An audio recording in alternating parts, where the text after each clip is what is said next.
Welcome और welcome back दोस्तों, एक बार फिर आपका स्वागत है हमारे चैनल पर, जहां आज हम आपके लिए लेकर आए हैं कृषि के काम में इस्तेमाल होने वाली बेहद ही अमेजिंग मशीनों और टेक्निक्स की जानकारी लेकर। उम्मीद है ये वीडियो आपके लिए बेहद ही ज़्यादा नॉलेजेबल होने वाली है, तो इस वीडियो को बिना स्किप के लास्ट तक ज़रूर देखिएगा, कहीं आपसे कोई इंटरेस्टिंग मशीन और टेक्निक मिस ना हो जाए। साथ ही साथ ऐसी ही और वीडियोस देखने के लिए लाल कलर के उस सब्सक्राइब बटन को दबाकर चैनल को सब्सक्राइब जरूर। नंबर 1, वीवा टीका डिएंट्रिया। दोस्तों, ग्रेप वाइन को बहुत से लोगों द्वारा बेहद ज्यादा पसंद किया जाता है और इसी वजह से यहाँ पर उन्हीं लोगों के लिए बेस्ट ग्रेप्स को तैयार किया जाता है, जिसके लिए इन सूख चुकी टहनियों को खेतों से इकट्ठा किया जाता है, जिसके बाद मशीन की मदद से इन टहनियों को एक पूरी लंबी टहनी के रूप में साफ कर लिया जाता है।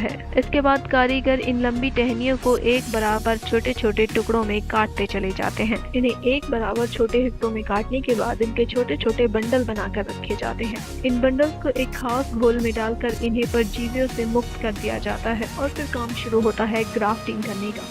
यहाँ पर इन टहनियों को टहनी की गांठ के ऊपर वाले हिस्से से काटा जाता है और इनके छोटे छोटे टुकड़े बना दिए जाते हैं, जिसके बाद इन्हें फिर से एक बार घोल में डालकर साफ कर लिया जाता है। इसके बाद एक बार फिर से ग्राफ्टिंग का काम शुरू होता है, जिसमें छोटे टुकड़े को ऊपर फंसाया जाता है और एक नीचे लंबे टुकड़े को रखा जाता है। इसके बाद ये मशीन इस छोटे टुकड़े को उस बड़े टुकड़े में फिक्स कर देती है और कलम तैयार करने का काम पूरा हो जाता है। इसके बाद इनके सिरों को मोम के घोल में डुबोकर एक आवरण दे दिया जाता है, जिससे इन टहनियों की नमी बनी रहती है और वो मुरझाती नहीं है। और फिर बारी आती है इन्हें अंकुरित करने की, जिसके लिए इनके ऊपर लकड़ी के बारूदे को डाल दिया जाता है और इनके ऊपर पानी का छिड़काव भी कर दिया जाता है। और फिर जब 2-3 हफ्तों के बाद इन्हें निकाला जाता है तो तब तक ये अंकुरित हो चुके होते हैं। इसके बाद इन्हें जब बॉक्स में से निकाल कर वापस से मोम के घोल में डाला जाता है और ये भी नमी को बचाए रखने के लिए ही किया जाता है। इसके बाद इन्हें खेतों में ले जाकर इन्हें खेतों में लगाने का काम कर दिया जाता है। इसके बाद इन अंगूर के पौधे से जब फसल पैदा होती है तो ये अंगूर के पौधे और इनसे पाए जाने वाले अंगूर बेहद उच्चतम कोटि के होते हैं। और जब ये पौधे अपना चक्र पूरा कर चुके होते हैं तो इन सूखी टहनियों को खेतों से उखाड़ा जाता है और वापस से फैक्ट्री में भेज दिया जाता है, जहां इन पर फिर से ग्राफ्टिंग करने की जरूरत नहीं होती।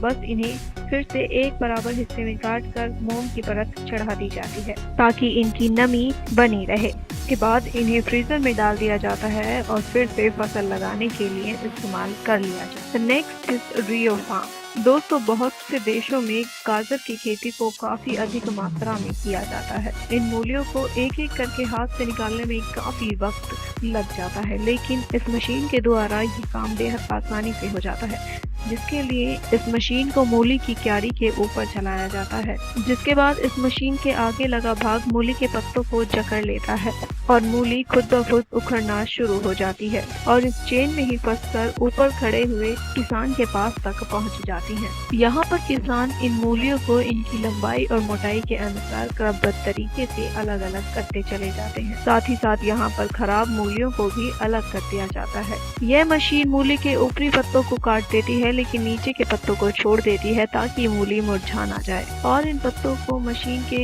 एक भाग से खेतों में पीछे की तरफ गिराया। Next is the feeder leader corporation. खेतों से चारे को इकट्ठा करने वाली आपने पहले भी कई मशीनें देखी होंगी, लेकिन ये मशीन खेतों से चारा उठाने के लिए नहीं बल्कि खेतों से उठाए गए चारे को पशुओं के लिए बिछाने का काम करती है, जिसके लिए इस सूखी घास के बंडल के एक सिरे को इस मशीन के नीचे वाले भाग में फंसा दिया जाता है। जिसके बाद ये मशीन इस घास को खोलकर पशुओं के लिए खाने के लिए बनाई गई जगह पर गिराती चली जाती है। इस प्रकार की सूखी घास पशुओं के लिए काफी ज्यादा फायदेमंद होती है और पशुओं को काफी ज्यादा पसंद भी आती है।